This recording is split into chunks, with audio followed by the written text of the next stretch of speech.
सबको जय मसीह की। मैं परमेश्वर का धन्यवाद देता हूँ आज के सुंदर समय के लिए। और लिटर्जिकल जो नया साल है, ठीक है, ये जो हम लोग पढ़ते हैं ना, एक साल बाइबल है, तो आज इसके अनुसार ये नया साल है। आज से ये समाप्त हो गया है और दूसरा शुरू हो गया है। तो आज का जो विषय हम सीखने जा रहे हैं परमेश्वर के वचन से, कलीसिया का पवित्रीकरण। कलीसिया में हम सब हैं, तो हमें अपने आप को पवित्र करने का जरूरत है। जिस प्रकार हम अपने घरों को साफ सुथरा रखते हैं ना, अभी दिवाली आने वाला है, जो कि हमारे जो भाई बहन है, परिवार है, वो अपने घर का सफाई करते हैं। फिर मुहर्रम बीत गया है, मुहर्रम में मुस्लिम लोग अपने घरों का सफाई रंगाई पुताई करते हैं।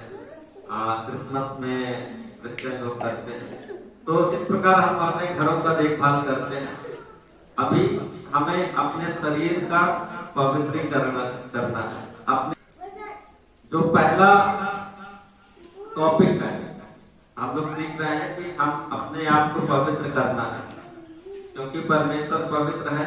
हमें भी अपने आप को पवित्र बनाना है या पवित्र करना है। पहली बात, हमारी अपनी अयोग्यता को हमें पहचानना है। जो हमारे जीवन में कमी है उसे हमें पहचानना पड़ेगा। कई लोग अपने कमियों पर ध्यान नहीं देते, कमियों को नहीं देखते। जब हम यशायाह नबी की किताब पढ़ रहे थे, यशायाह नबी का किताब यीशु मसीह से 700 साल पहले का है। 700 साल आज यदि जोड़ोगे तो लगभग 2723 साल का पहले का घटना है ये। और यशायाह नबी जो था, यरूशलेम को लेकर के बहुत दुखी था, इस्राएल को लेकर के बहुत दुखी था, और उसको लगता था कि सारे व्यक्ति जो है पाप करते हैं, और उससे बहुत ज्यादा वो दुखी था। और परमेश्वर के मंदिर में वो शिकायत करने के लिए जाने वाला था, लोगों के प्रति कि लोग अच्छा जीवन नहीं जी रहे। तो वो सारी बातें, लोगों का सारा जो बुराई है उसको अपने हृदय में लेकर के परमेश्वर की उपस्थिति में जाने वाला था। और वहां का ये घटना है। और वो क्या देखता है कि शराब देखता है। शराब आप लोग समझते क्या है? क्या है शराब? ये सबसे हाई क्वालिटी के स्वर्गदूत हैं, ठीक है, जो एकदम परमेश्वर की उपस्थिति में रहते हैं, जो हाई रैंक है।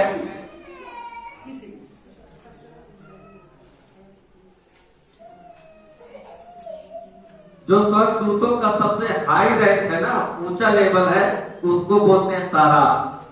और वो देख रहा है शराब के 6 पंख है। 2 पंख से अपने मुंह को ढाका है, 2 पंख से अपने पैर को ढाका है, और 2 पंख से उड़ रहा है।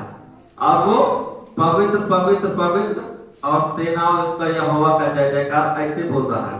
जब वो पहुंचा मंदिर में, ये स्वप्न देख रहा था, ठीक है, दर्शन देख रहा था। जब वो मंदिर में पहुंचा, शिकायत लेके पहुंचा ना कि मैं लोगों का शिकायत करूंगा। और जब मंदिर में पहुंचा तो वहां शराब को देखता है, स्वर्गदूत को, सबसे हाई रैंक के स्वर्गदूत को देखता है। और ये जो हाई रैंक के शराब थे, इंग्लिश में सेराफिम बोलते हैं उसको, तो ये परमेश्वर के आसपास ही रहने वाले लोग हैं। जब आप प्रकाशित वाक्य का किताब पढ़ोगे तो वहां 4 शराब के विषय में लिखा है। और वो 24 घंटा बिना रुके परमेश्वर की महिमा करते हैं। तो ये लोग क्या करते हैं कि दो से मुंह को ढाका हुआ, 2 से पैर को ढाका हुआ, 2 से उड़ रहा है। और पवित्र पवित्र पवित्र सेनाओं का यहोवा पवित्र परमेश्वर ऐसे बोल रहा है। तो जैसे ये यशायाह नबी वहां पहुंचा, दर्शन में देखा ये, ठीक है, रियल में नहीं देखा, दर्शन में देखा, तब उसका जो हृदय की बातें थी, सारी इस्राएलियों की शिकायत थी, भूल गया। वो अपने मुंह से बोलने लगा, हाय हाय मैं कैसा अशुद्ध होठ वाला मनुष्य। फिर बेदी में से एक स्वर्गदूत क्या किया, अंगार लेकर के उसके मुंह में डाल दिया। और बाइबल ऐसे बताती है कि वो पूरा शुद्ध हो गया। जो उसके हृदय में लोगों के प्रति मलिनता थी, शिकायत थी। अब ये सब क्या हो गया, दूर हो गया। और परमेश्वर का वचन क्या कहता है कि एक बार निकाल दीजिए ऐसा यार एक अध्याय है।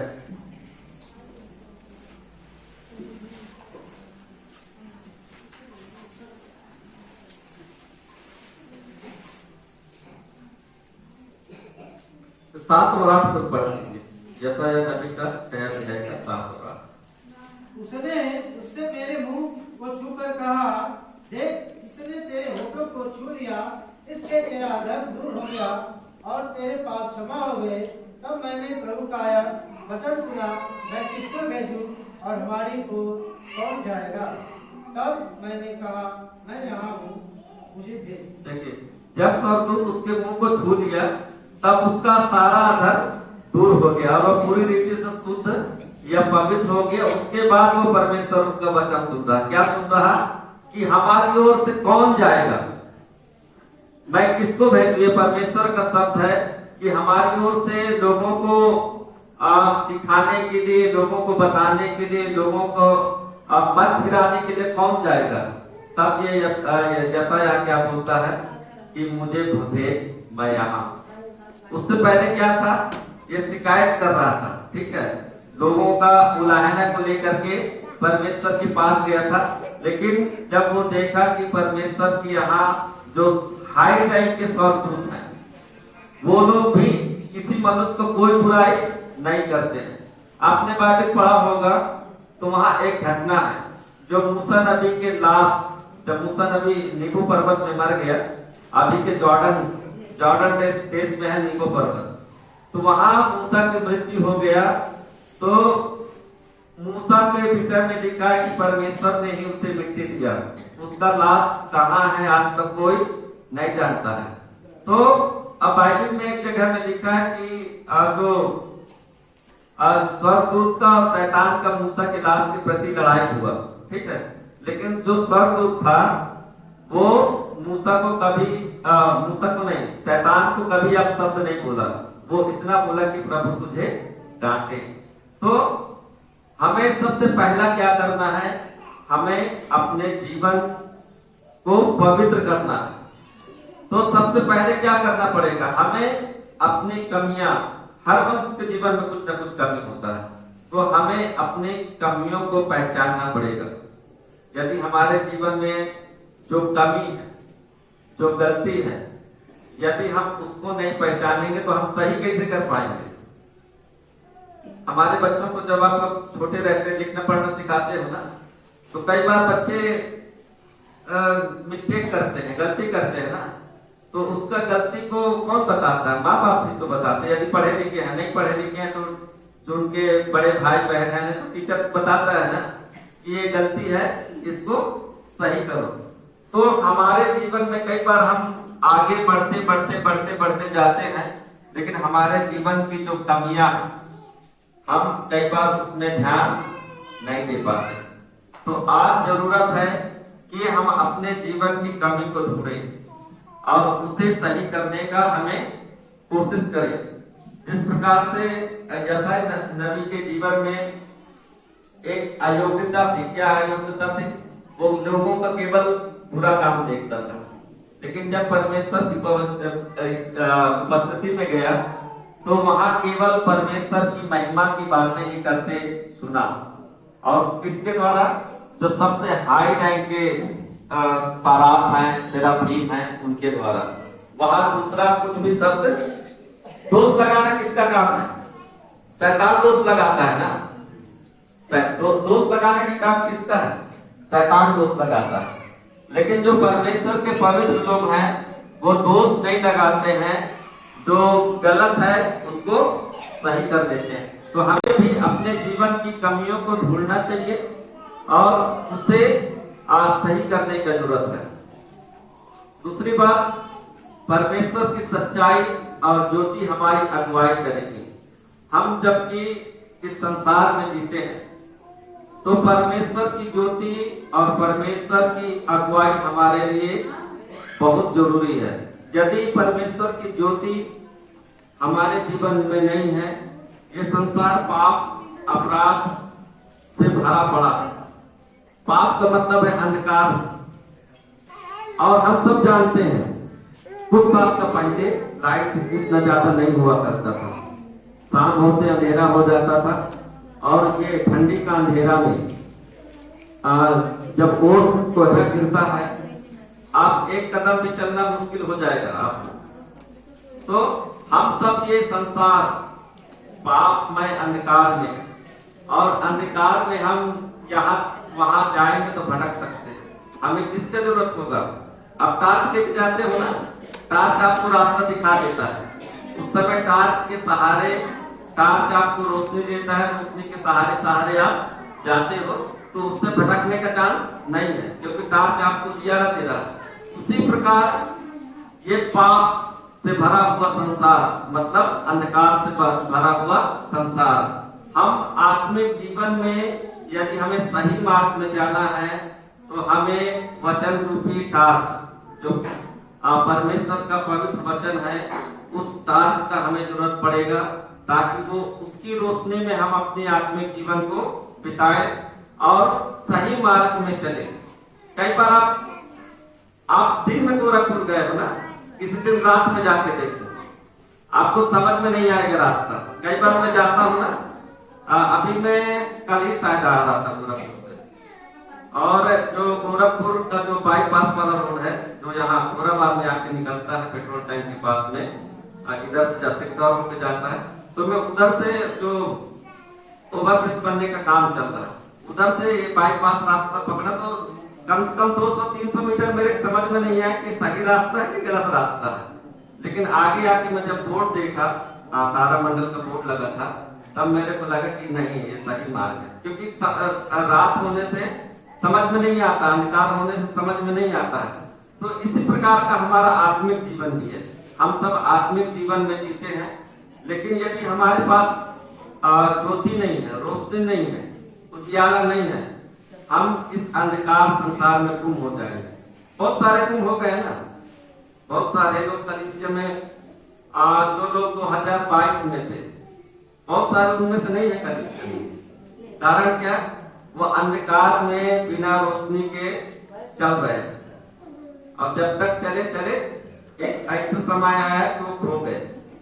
अंधकार में आप कितना समय तक सही रास्ते में जाओगे, ये बताइए। 1 किलोमीटर 2 किलोमीटर, लेकिन जब आगे जाओगे तो जहाँ रास्ता 5-6 प्रकार का बढ़ जाएगा, कोई बोर्ड नहीं है आपके, बोर्ड लिखा रहता है ना कि ये रास्ता यहाँ जाता है, ये रास्ता यहाँ जाता है, बोर्ड नहीं है, तो आप हो सकता है गलत रास्ते में जा सकते हो। तो इसीलिए जब हम आत्मिक जीवन में हैं, और ये संसार पाप से भरा हुआ, पाप का मतलब है अंधकार से भरा हुआ है, और हम सब आत्मिक जीवन में हैं, तो हमें ये परमेश्वर का जीवित वचन, पवित्र बाइबल हमें क्या करता है? हमें रोशनी देता है, हमें मार्ग बताता है कि हमें क्या करना है, क्या नहीं करना है। तो हमें परमेश्वर का वचन रूपी ज्योति को इस्तेमाल करना चाहिए, ताकि हम सदा परमेश्वर की अगुवाई में चले। सब बात घुमा लाइए। तीसरी बात, परमेश्वर के पवित्र मंदिर के रूप में जीना। कुरिन्थियों का किताब में लिखा है पत्री में कि क्या तुम नहीं जानते कि तुम परमेश्वर के मंदिर हो, और परमेश्वर का आत्मा तुम में वास करता है या निवास करता है, और जो कोई भी इस मंदिर को नाश करेगा, परमेश्वर उसे नाश करेगा। तो मंदिर, जब हमारे सोच में हम मंदिर शब्द सुनते हैं, तो मंदिर से हमें समझ में आता है कि बहुत ही पवित्र स्थान है। मंदिर से हम सब समझते हैं ना कि वो बहुत पवित्र स्थान है, और जब हम मंदिर में जाते हैं, चर्च मतलब मंदिर समझ लीजिए, ठीक है? वो बाइबल में मंदिर लिखा हुआ है, और यहूदी लोग सिनेगोग बोलते हैं उसको, सिनेगोग, ठीक है? तो मैं यहाँ मंदिर इस्तेमाल करता हूँ सब, ठीक है? मंदिर से हमें पता चलता है कि वो बहुत ही पवित्र स्थल है। मैं जब मसीह में नहीं था, हम लोग बहुत मंदिर जाने वाले लोग थे, ठीक है? तो हमारे वहाँ का हर मंदिर का एक तरीका है, ठीक है। हर मंदिर के बाहर कुआं मिल जाता है, कुआं ना जिसमें पानी निकालते हैं कुआं, और या फिर पोखरा रहेगा, तालाब, और या फिर हैंडपंप रहेगा, ठीक है। तो हम मंदिर हम जाने से पहले हम लोग क्या करते थे, अपना हाथ पैर धो करके, मुंह धो करके फिर मंदिर में प्रवेश करते थे। आप लोग भी गए होंगे, ठीक है। हमारे वहाँ का हर मंदिर में यही मिलेगा आपको, पोखरा मिलेगा मंदिर के पास में, नहीं तो कुआं मिलेगा, नहीं तो हैंडपंप मिलेगा, ताकि व्यक्ति अपना हाथ पैर धो करके फिर मंदिर में प्रवेश करे।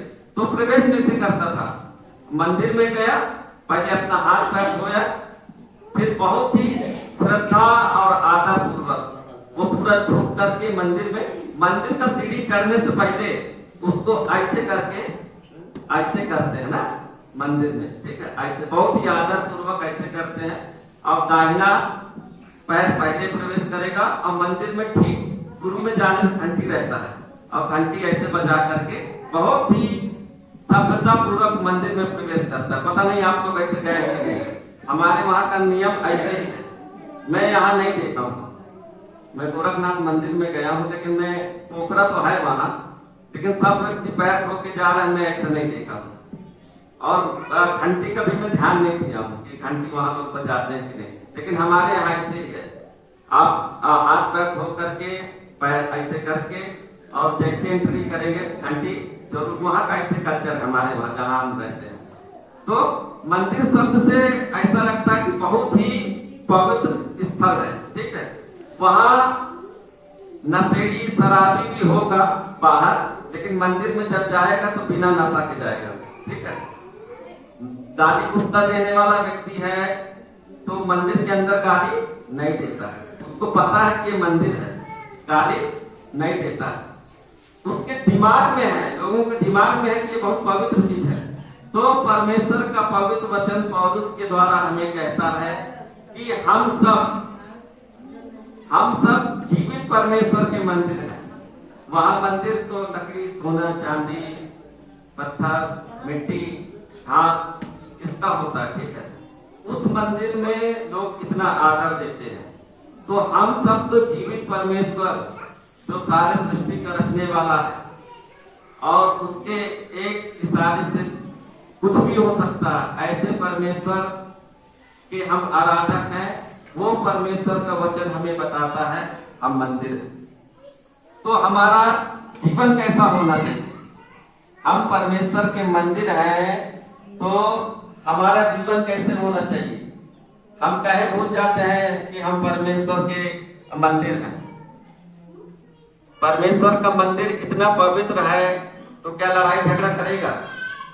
आप परमेश्वर का मंदिर, बाइबल बोल रहा है ना, मैं नहीं बोल रहा हूँ, बाइबल बोल रहा है कि जो लोग भी मसीह में विश्वास करते हैं वो लोगों को बाइबल के अनुसार परमेश्वर का मंदिर बोल रहा है, और परमेश्वर का पवित्र आत्मा उसके जीवन में वास कर रहा है, ठीक है।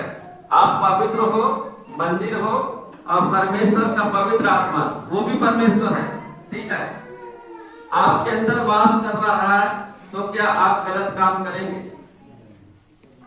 कोई परमेश्वर का मंदिर है, उसका आत्मा उसमें वास करता है, क्या वो शराब पिएगा, अपने पत्नी बच्चों को मारेगा, पीटेगा। पत्नियां हैं, वो भी परमेश्वर का मंदिर है, तो क्या वो अपने पति से लड़ाई झगड़ा करेंगे, नहीं करेंगे, है ना, क्योंकि परमेश्वर का मंदिर है। और जब हम कुरिन्थियों की किताब उसका 6 से 15 से 20 तक पढ़े, कुरिन्थी शहर बहुत भ्रष्ट शहर था, ठीक है, वहां ज्यादा वेश्यावृत्ति होता था।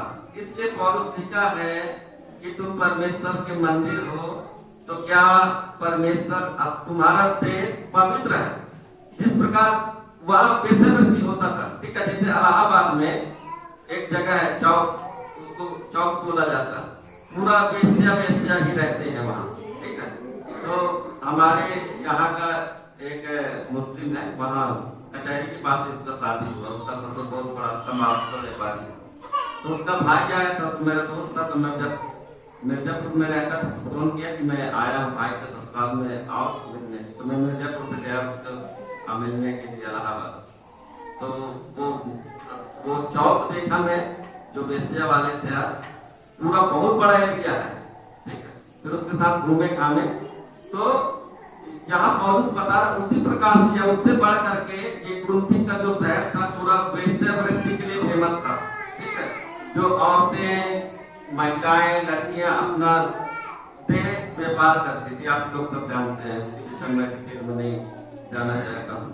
तो पौलुस लिख रहा कि जो वेश्या की संगति करता है वो वेश्या के साथ एक तन हो जाता है, एक शरीर हो जाता है। उसी प्रकार से जो परमेश्वर की संगति में रहता है वो परमेश्वर के साथ एक तन हो जाता है। कलीसिया का मतलब क्या है? पिछले दिनों में सिखाया था, कलीसिया मतलब परमेश्वर का, मसीह का शरीर, मसीह का दुल्हन, ठीक है। तो यदि हम मसीह के शरीर हैं, हम यीशु मसीह के शरीर हैं, तो क्या हम अपने शरीर को वेश्या के जैसे नहीं बनाए? इसलिए उसमें लिखा है कि व्यभिचार से बचे रहो। जितने पाप मनुष्य दूसरा पाप, व्यभिचार को छोड़कर दूसरा पाप करता है वो अपने शरीर से बाहर करता है, ठीक है। लेकिन जो वेश्यावृत्ति करता है, व्यभिचार करता है, वो अपने ही शरीर के साथ में पाप करता है, अपने ही शरीर को नुकसान पहुंचाता है। तो वहां के लोगों को पौलुस का ये सलाह था कि व्यभिचार से बचे रहो, क्योंकि वहां वेश्यावृत्ति बहुत ज्यादा होता था। आज भी संसार में ऐसे है ना, आज भी शैतान ऐसे बना के रखा है, जिनका एक पत्नी है वो कहीं खोज रहा है, तो मिल जाए कहीं से, है कि नहीं? तो हमें, हमारा जो शरीर है वो परमेश्वर का पवित्र मंदिर है, और हमारी जिम्मेदारी है कि हम अपने शरीर को पवित्र रखें। पवित्रता के विषय में बाइबल में बहुत सारी बातें लिखी कि तेरा बिछौना पवित्र हो, तेरा जीवन पवित्र हो, और सबसे बड़ी बात कहा गया है कि हम परमेश्वर के मंदिर हैं, और परमेश्वर का पवित्र आत्मा हमारे अंदर वास करता है। और हम लिटर्जिकल प्रार्थना जब करते हैं तो हम उसमें बोलते हैं ना, हमने पाप करके अपने वरदानों को गवा दिया।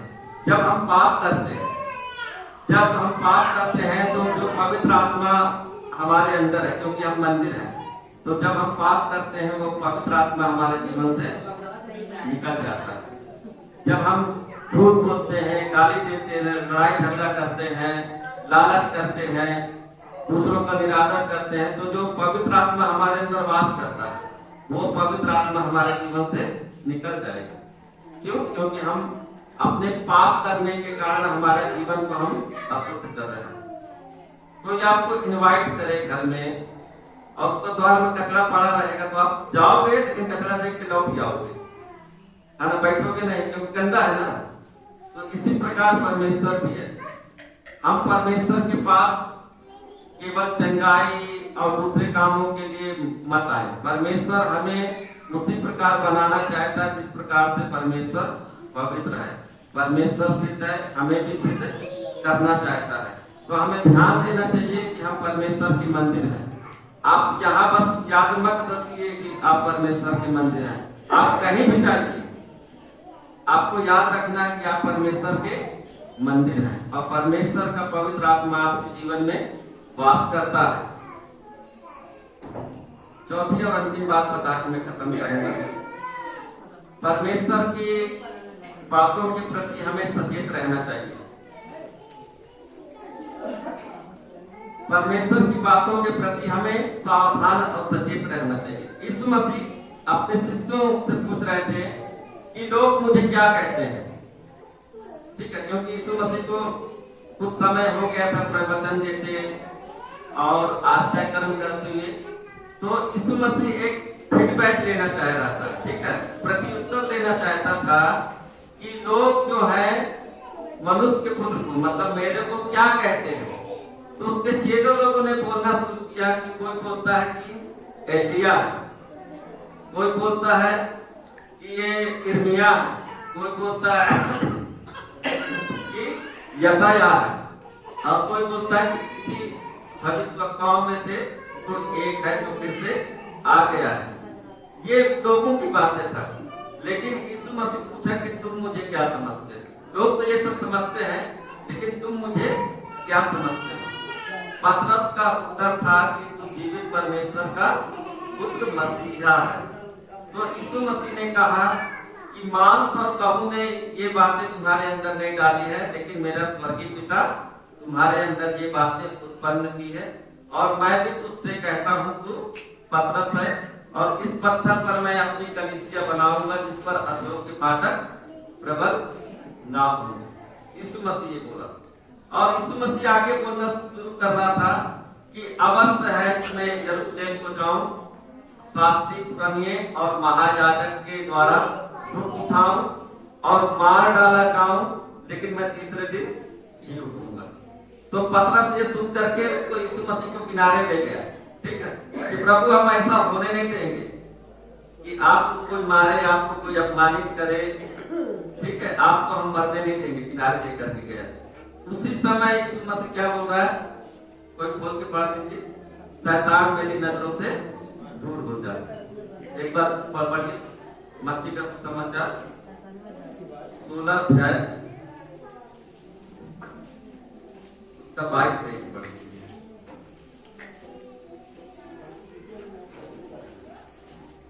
इसको पतरस ने उसे अलग ले जाकर बोलने लगा कि हे प्रभु, परमेश्वर न करे पर ऐसा कभी न होगा। उसने फिर पतरस से कहा, हे शैतान, मेरे सामने से दूर हो, तू मेरे लिए ठोकर का कारण है, क्योंकि तू परमेश्वर की बातें नहीं पर मनुष्यों की बातों पर मानता है। यहाँ पर देखिए पतरस को पहले क्या बोला, ये जो बातें पतरस बोला था, सबसे पहला जो परमेश्वर का पुत्र करके समझा ये पतरस था, ठीक है। इसलिए पतरस को बोला यीशु मसीह की, हे योना के पुत्र, मैं भी तुझसे कहता हूँ, तू पतरस है, और इस पत्थर पर मैं अपनी कलीसिया बनाऊंगा। लेकिन उसके नीचे क्या बोला, हे शैतान मेरे सामने से दूर हो जा। तो मनुष्य के जीवन में अच्छी बातें भी हैं, बुरी बातें भी हैं। कई बार जब हम अपने जीवन को संसारिक नजरिए से देखने लगते हैं, संसारिक नजरिए से देखने लगते हैं, पतरस को सोचना गलत था कि यीशु मसीह को हम मरने नहीं देंगे, गलत नहीं था ना।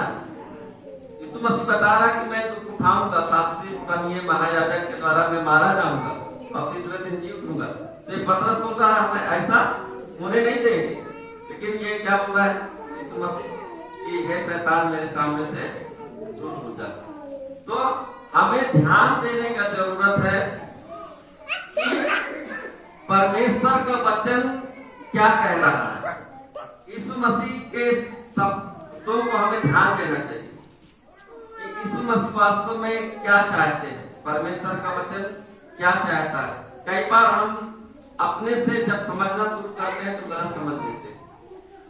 हमें पवित्र बाइबल को उसी हिसाब से समझना चाहिए जिस हिसाब से वो लिखा हुआ है। हमें अपने मर्जी के अनुसार इस्तेमाल नहीं करना चाहिए।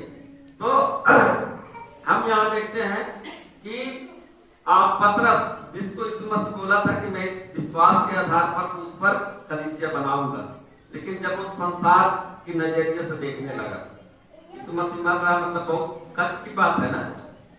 उनका जो गुरु है, उनका जो स्वामी है, जिनके साथ उन्होंने समय बिताया, अभी कुछ लोग उसको मार डालेंगे, उसको ताड़ना देंगे, किसी को बर्दाश्त होगा?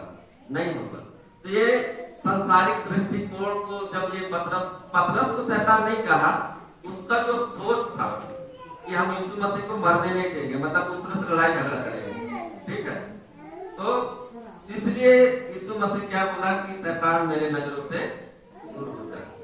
हम भी संसार में रहते हैं, कभी कभी हमारा स्वभाव भी ईश्वरीय स्वभाव हो जाता है और कभी कभी हम भी ऐसे संसारिक दृष्टिकोण सोचने लगते हैं। तो जिस पतरस को यीशु मसीह जिसको बोला था कि मैं स्वर्ग राज्य की कुंजी तुझे दे रहा हूँ, बोला था ना, पतरस को बोला था कि मैं स्वर्ग राज्य की कुंजी मतलब चाबी, मैं स्वर्ग के द्वार का चाबी तुझे दे रहा हूँ, और जो कुछ तू पृथ्वी पर खोलेगा वो स्वर्ग में खुलेगा, जो कुछ तू पृथ्वी पर बांधेगा वो स्वर्ग में बांधेगा। लेकिन जब वो संसार की बात करने लगा कि यीशु मसीह क्या बोला, हे शैतान मेरे सामने से दूर हो जा। तो जब हम ऐसे मानवीय सोच रखते हैं, संसारिक सोच रखते हैं, तो यीशु मसीह का यही शब्द हमारे लिए भी हो, ठीक है, कि हे शैतान हमारे सामने से दूर हो जाए। तो हमें इस संसार में हम रहते हैं, लेकिन इस संसार का दृष्टिकोण हमें नहीं रखना है, हमें ईश्वरीय दृष्टिकोण रखना है और परमेश्वर के वचन के प्रति हमें सावधान रहना है। क्योंकि कई ऐसे झूठे भविष्यवक्ता पहले भी थे और अभी भी थे। मूसा के समय में लोग थे ना, वो लोग भी क्या लाठी से सांप बना देते थे। मूसा के समय में थे ना, मूसा जो चमत्कार करता था दूसरे लोग भी ऐसे कर देते थे।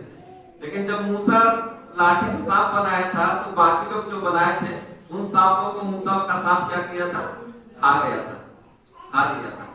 तो इस संसार में परमेश्वर का वचन, इसलिए मैं बोलता हूँ कि आप हर एक का वचन, जो लोग भी बाइबल लेके आ जाते हैं, आप तो ये मत समझ लो कि वो एक सही जन होगा, क्योंकि शैतान भी यही बाइबल का इस्तेमाल करता है।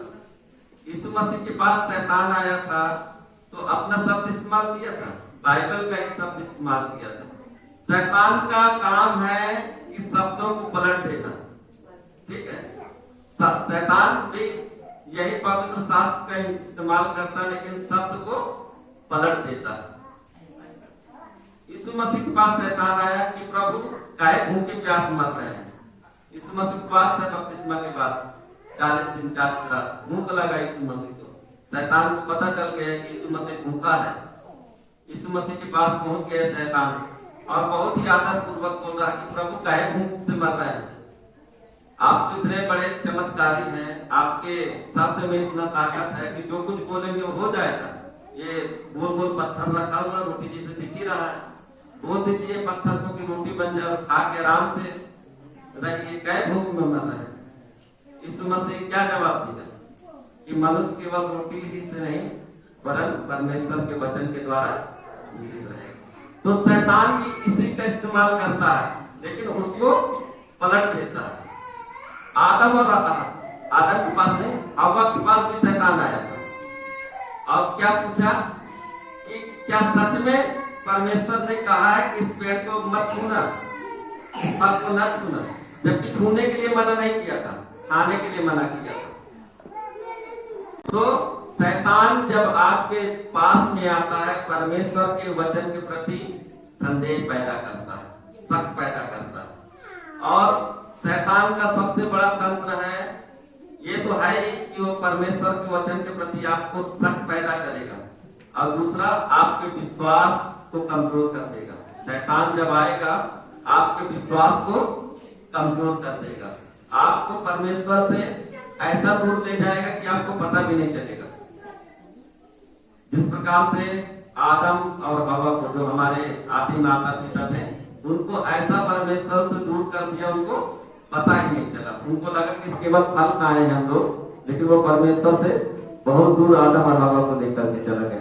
तो हमें परमेश्वर के पवित्र वचन के प्रति सचेत रहना चाहिए। आज आप परमेश्वर के पवित्र वचन को लोग बहुत ही गलत रीति से सिखा रहे हैं, ठीक है, गलत रीति से बता रहे हैं, सिखा रहे हैं। लेकिन हमारे पास एक गाइडलाइन है, हम कैसे समझ सकते हैं कि क्या सही है क्या गलत है, जो प्रेरितों का सिद्धांत है। क्योंकि यीशु मसीह को और परमेश्वर को प्रेरित लोग भी बताए, ठीक है। ये समझ लीजिए उस प्रकार से, जिस प्रकार खेत है ना, खेत में मेड़ होता है, ठीक है, खेत में मेड़ होता है और मेड़ एक रास्ता है जो हमें जाने आने में मदद करता है। तो प्रेरितों का जो शिक्षा है और प्रेरितों का जो सिद्धांत है, समझ लो वो सही मार्ग, क्योंकि वही लोग सही रीति से जानते थे कि यीशु मसीह कौन है, ठीक है, उसने क्या किया और किस प्रकार से जीवन जीना चाहिए। वो प्रेरित लोग के द्वारा हमें पता चलता है, दूसरा व्यक्ति के द्वारा हमें पता नहीं चलता। पता है आप लोग क्या क्या सिखाना शुरू किए हैं। एक व्यक्ति है यही चौरी चौरा तरफ का, वो 3 महीने कहीं कलिसिया चलाता है उसी तरफ में। तो कहीं बलियों में गया था, 2-3 महीना था। अभी वो लोगों को बोलना शुरू किया है कि परमेश्वर नाम शैतान का नाम है, ठीक है। परमेश्वर नाम शैतान का नाम है। तो उसको कौन बताया भाई कि परमेश्वर नाम? हिंदी से पता नहीं चलता है परमेश्वर मतलब क्या है। परमेश्वर दो शब्द से बन के मिला हुआ। परम मतलब सबसे पहला, और ईश्वर, ईश्वर से हम सब जानते हैं भगवान है ना। तो परमेश्वर का मतलब प्रथम ईश्वर, सबसे पहला ईश्वर। अब वो लोगों को आके बताना शुरू किया कि वो शैतान, परमेश्वर नाम शैतान का नाम। तो इसलिए मैं बोलता हूँ कि आप कोई भी बाइबल लेकर के आ जाता है, उसको आप ये न समझिए कि ये परमेश्वर का जन्म है, क्योंकि शैतान भी वही इस्तेमाल करता है। और ऐसे लोगों के साथ में बहुत लोग कुछ खिलवाड़ करके चले जाते हैं। हमारे यहाँ ऐसे लोग थे हमारे मध्य प्रदेश में, बोलने को अपने आप को मिशनरी बोलते थे, लेकिन दूसरे के पत्नियों को भगा के लेकर चले गए। वो लोग भी बाइबल लेके गए थे, बाइबल लेके गए, लेकिन दूसरे की पत्नी को लेके चले गए। तो आप परमेश्वर के वचन के प्रति बहुत ही सचेत रहें और सही रीति से समझे कि परमेश्वर का वचन क्या कहता है। इसलिए हम विश्वास प्रमाण में हम लोग क्या बोलते हैं, मैं एक पवित्र कलीसिया पर विश्वास करता हूँ। और वो पवित्र कलीसिया क्या है? प्रेरित कलीसिया पर विश्वास करता हूँ, जिसको यीशु मसीह के शिष्यों ने बनाया। उस कलीसिया पर मैं विश्वास करता हूँ। कलीसिया नाम तो बहुत लोगों ने कलीसिया आपको मिल जाएगा, लेकिन हम एक सच्ची और पवित्र और प्रेरित कलीसिया पर विश्वास करते हैं। प्रेरित कलीसिया मतलब यीशु मसीह के शिष्यों के द्वारा बनाया हुआ कलीसिया, और जो सिद्धांत और जो शिक्षा उन्होंने दिया उसी को हम मानते हैं, उसका अनुसरण करते हैं। पौलुस ने कहा तुम मेरी से चाल चलो, क्योंकि मैं मसीह के जैसे चाल चलता हूँ। हम लोग एक शब्द सुनते हैं ना कि उनके पद चिन्हों में चलना। पद चिन्ह मतलब क्या है? पद चिन्ह मतलब जो पैर का निशान है ना, पैर का निशान है। जैसे अब हमें किसी के पद चिन्हों में चलना है, तो इसका मतलब है जहाँ जहाँ पैर का निशान है। अभी बरसात, कुछ समय पहले बरसात था, ठीक है। जब हम बरसात में चलते हैं तो हमारे पैरों के निशान बन जाते हैं कि नहीं? मिट्टी गीली रहती है तो हमारे पैरों के निशान बन जाते हैं। तो इसका मतलब है कि हमें उसी निशान में चलना है। तो यदि हमें यीशु मसीह के पद चिन्हों में चलना है तो हमें उनके शिष्यों के पद चिन्हों में चलना पड़ेगा, क्योंकि यीशु मसीह का जो शिक्षा था, जो सिद्धांत था, उसको कौन अनुसरण किया? प्रेरित लोग। तो प्रेरित लोग जैसे जिए हैं, जैसे चले हैं, जैसे सिखाए हैं, हमें भी वैसे करना चाहिए। आज का संसार नाम कलीसिया रख दिया है, ठीक है। मैं कलीसिया के लिए आप शब्द इस्तेमाल नहीं करना चाहिए, क्योंकि वो महापवित्र कलीसिया है। मैं लेकिन एक उदाहरण देके आपको समझा देता हूँ, फिर मैं खत्म करूंगा। बहुत सारे आज संसार में कलीसियाएं हैं, लगती हैं कलीसिया, लेकिन वो कलीसिया है नहीं। जिस प्रकार डमी होता है ना, मोबाइल आप लोग यूज करते हैं। अभी गर्मी का मौसम भी गया, आम का रस का जूस बिकता है ना, आम का रस का जूस। आप शहरों में जाओगे तो जहाँ आम का जूस का दुकान होता है, वहाँ नकली आम लटकाए रहते हैं कि नहीं? और वो असली से भी ज्यादा सुंदर दिखता है। जो आम है डमी आम है, ठीक है, डमी आम है, आम के जैसे दिखता है, प्लास्टिक या रबड़ का है, डमी आम है, वो आम से भी ज्यादा सुंदर दिखता है। उसी को देख करके लोग जाते हैं जूस पीने के लिए, जबकि उसका जूस बनता नहीं है। ओरिजिनल आम दूसरा रहता है ना, वो दिखने के लिए डमी आम रहता है और वो बहुत आकर्षण करता है, आकर्षित करता है। लोग नहीं पीने वाला व्यक्ति भी जा करके चला जाता है पीने के लिए, ठीक है। लेकिन कई बार क्या होता है, इसी प्रकार से कलीसिया, ठीक है, बाहर से हमें दिखने में लगता है कलीसिया, वहां अच्छा गाना बजाना होता है, लेकिन वो असल में डमी है। कलीसिया है नहीं, डमी। कलीसिया का मतलब है कि वहां परमेश्वर को प्रथम स्थान देना है और पवित्रता के विषय में सिखाना है, और हमें ये बताना है कि हम एक दिन हम यीशु मसीह को अपनी इन्हीं आंखों से आमने सामने देखने जा रहे हैं। इसी जीवन तक हमें सीमित नहीं रहना। जितने भी चेले लोगों का इतिहास पढ़ लीजिए, जिनको यीशु मसीह ने बुलाया था, किसी ने प्रार्थना नहीं किया कि मुझे बहुत धन दौलत मिल जाए। पतरस को उल्टा क्रूस पे लटका के मार दिया गया था रोम में, इटली में। अभी यूरोप का एक शहर है इटली, वेटिकन सिटी, वहां सबसे बड़ा चर्च बना, विश्व का सबसे बड़ा चर्च बना हुआ है। सेंट पीटर बेसिलिका सबसे बड़ा चर्च है। वहीं रोमन कैथोलिक चर्च का पोप बैठता है। तब पतरस का समझ लीजिए उत्तराधिकारी को मानते हैं, ठीक है। किसी चेले ने प्रार्थना नहीं किया कि हमें इस दंड से बच जाए। वो खुशी खुशी कुर्बान हो गए, मर गए, शहीद हो गए। आज लोग क्या सिखा रहे हैं? आज आपको लोग आज कलीसिया में इतना ज्यादा क्यों आ रहे हैं? लोगों को लगता है कि हमें कलीसिया से बहुत लाभ मिलेगा, लेकिन यीशु मसीह बताया कि आपको दुख उठाना पड़ेगा। यीशु मसीह कभी नहीं बोला कि आप मेरे पीछे आओ आपको धन दौलत मिल जाएगा। यीशु मसीह बताया कि जो मेरे पीछे आना चाहता वो अपना क्रूस उठाए। बोला कि नहीं बोला? अब क्रूस दुख का चिन्ह होता था, ठीक है। वहां क्रूस बोलने से वो इजराइली लोग जान जाते थे कि ये दुख का चिन्ह है। क्रूस उठाने का मतलब दुख का चिन्ह है। जो मेरे पीछे आना चाहे वो अपना क्रूस उठाए। याकूब यूहन्ना यीशु मसीह के दो शिष्य थे। उनकी माता गई यीशु मसीह के पास, बोली जब तू अपने राज्य में आना तो एक को दाएं एक को बाएं बैठाना, ठीक है। यीशु मसीह बोला तुम जान नहीं रहे तुम क्या मांग रहे कि उसके दाएं और बाएं वाले तो क्रूस में मरने वाले लोग हैं, ठीक है, राज करने वाले नहीं। लेकिन यीशु मसीह ने एक प्रतिज्ञा दिया चेलों को कि कोई चेला पूछा कि प्रभु हम आपके लिए अपना घर अपना परिवार सब कुछ छोड़ दिए, हमें क्या मिलेगा? यीशु मसीह ने बोला तुम जब न्याय होगा, तुम 12 गोत्र का न्याय करोगे। तो याकूब के 12 बेटे थे ना, उन सिंहासनों में तुम बैठ करके उन गोत्रों का न्याय करोगे, ये तुम्हारा प्रतिफल है।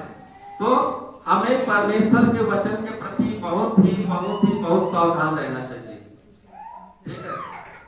कई प्रकार के पास्टर खड़े हुए, एक बाटा की तरफ है, वो खुद बपतिस्मा नहीं लिया है। अब बोलता मुझे कोरिया से कहीं से रुमाल मिला, ठीक है, अब उसको रख के प्रार्थना करता है। लोगों को ठगने का, मूर्ख बनाने का इतना तरीका ढूंढ लिया गया है। और कई लोग जाके उसमें फंस जाते हैं, खासकर औरतें लोग, ठीक है। और तो लोग को बस लगता है कि मेरा समस्या दूर हो जाए, बस हो गया है। उनको कोई सोचने समझने का शक्ति नहीं रहता है, ठीक है। एकदम जाकर के मूर्ख बन जाते हैं। वो व्यक्ति बपतिस्मा रुमाल क्या करेगा भाई? रुमाल आपको यीशु मसीह दे दिया है क्या? या उनके चेलों का कुछ है? तो इतना मतलब लोग मूर्ख के जैसे बन जाते हैं, धोखा खा जाते हैं।